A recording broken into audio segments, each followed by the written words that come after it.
ঈদ উল ফিতরটা কেন? এই জন্য এক নম্বরে আল্লাহ তাআলার কৃতজ্ঞতা প্রকাশের জন্য ঈদ উল ফিতর। সুবহানাল্লাহ বলেন।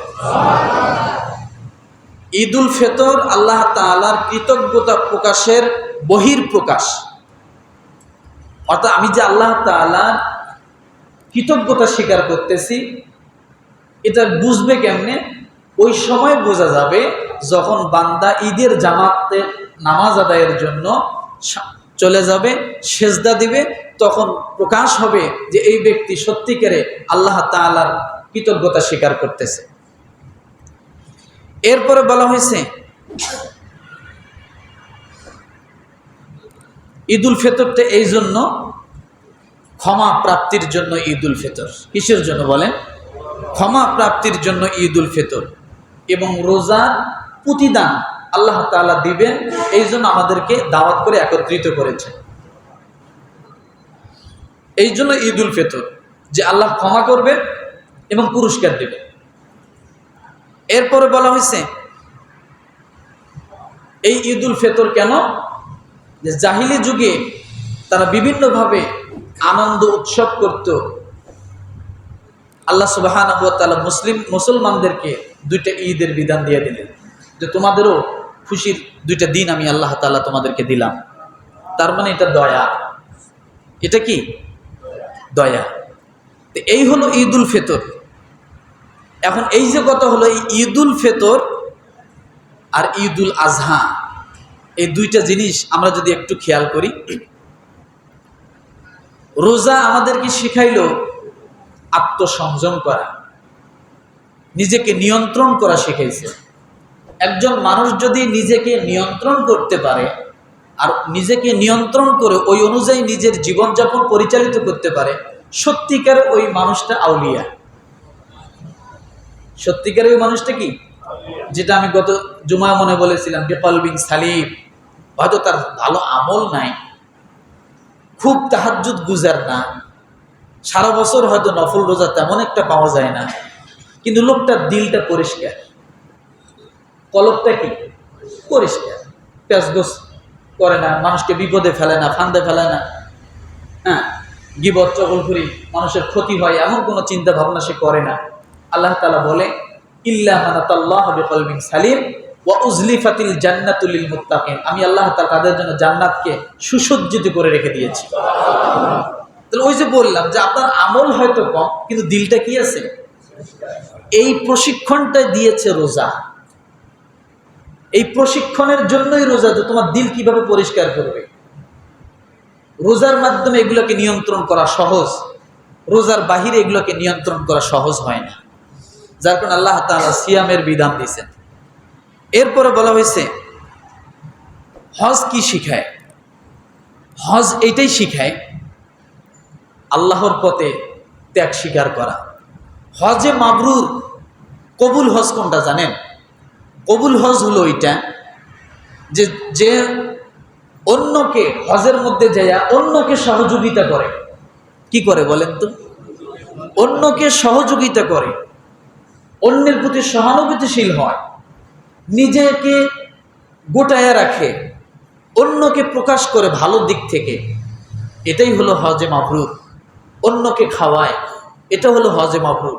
আল্লাহ তাআলা বলেছেন এই হজ কবুলের মধ্যে কোনো শর্ত নাই, বিনা শর্তে এই হজ কবুল। তাকেই বলে হজ মাবরুর। তাহলে এবার বোঝেন, রোজা আমাদেরকে আত্মত্যাগ শিখালো, আত্মসংযম শিখালো, সত্যিকার মানুষ হওয়ার জন্য। আর হজও আমাদেরকে ত্যাগ শিখাচ্ছে, সত্যিকার মানুষ হওয়ার জন্য। এই জন্য আল্লাহ তাআলা দুইটা ইবাদতের পরে, দুইটা ফরজ ইবাদতের পরে দুইটা ঈদ রাখছে। সুবহানাল্লাহ বলে। দীর্ঘ 1 মাস রোজা রাখার পরের দিনটাই হলো ঈদ উল ফিতর। আবার বোঝেন, দীর্ঘ 1 মাস আল্লাহর ফরজ হুকুমটা পালন করার যেদিন শেষ, তার পরের দিনটা কি? কথা বলে ঈদ উল ফিতর। আবার হজের সমস্ত ফরজ কাজগুলো যেদিন শেষ, তার পরের দিন হলো ঈদ উল আজহা। সুবহানাল্লাহ। তাহলে ঈদ উল আজহার আগে একটা ফরজ আমল আছে, সেটা কি বলেন? ঈদুল আজহার আগে ফরজ আমল কি? হজ। হজের কাজ সব শেষ, তার পরের দিন কি? ঈদুল আজহা। রোজা যেদিন সমাপ্তি হবে তার পরের দিন কি? ঈদুল ফিতর। এই জন্য আল্লাহ তাআলা ঈদুল ফিতর আগে একটা ফরজ ইবাদত রাখছে, ঈদুল আজহার আগে একটা ফরজ ইবাদত রাখছে। কেন রাখছে? যে এই দুই ইবাদত করার পরে বান্দাকে আমি দাওয়াত করেছি, তারা আসবে, আমি তাদের জীবনের সব গুনাহ একেবারে মাফ করে দেব, আর আমি পুরস্কার দিব। কি দিব? এখন পুরস্কারটা কি দিবে? আপনি যদি আল্লাহকে বলেন আল্লাহ পুরস্কারটা কি দিবে? চায়নাদের থেকে তৈরি কিছু, জাপানের থেকে তৈরি কিছু, জান্নাত? আল্লাহ বলে না, আমি কোনো পণ্য দিব না, আমি সৃষ্টি করেছি এমন কিছু আমি দিতেছি না। বলে আপনি কি দিবেন? আল্লাহ তাআলা ডাক দিয়ে বলে যে আমি আল্লাহ নিজেই যদি তোমাদের জন্য পুরস্কার হয়ে যাই। সুবহানাল্লাহ। জান্নাত তো আমি সৃষ্টি করেছি, তৈরি করেছি, ওটা দিব না। আরশ তো আমি তৈরি করেছি, ওটা দিব না। বলে আল্লাহ কি দিবেন? আল্লাহ বলে আমি নিজেই যদি তোমার জন্য হয়ে যাই। হাদিসে কুদসি, আস-সাওমু লি ওয়া আনা আজজি বি। যে ব্যক্তি রোজা রাখলো, আমি আল্লাহ তাআলা তার জন্যই হয়ে গেলাম।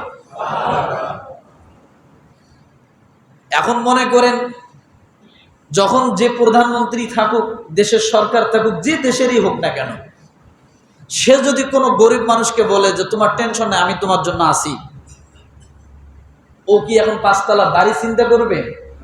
কথা বলেন। 10 বিঘা জমির চিন্তা করবে? বলে না। প্রধানমন্ত্রী থাকলে আর কিছু লাগে না।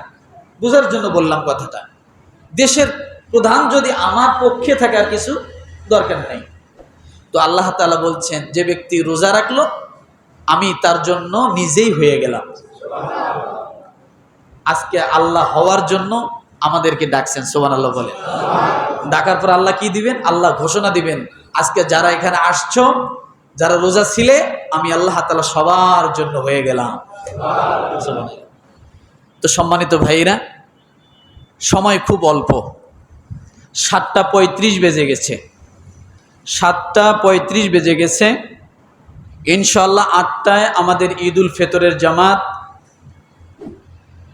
জেনারেল ফার্মাসিউটিক্যাল সংলগ্ন আল আরহাম জামে মসজিদে 8টায় ইনশাআল্লাহ ঈদের জামাত শুরু হবে।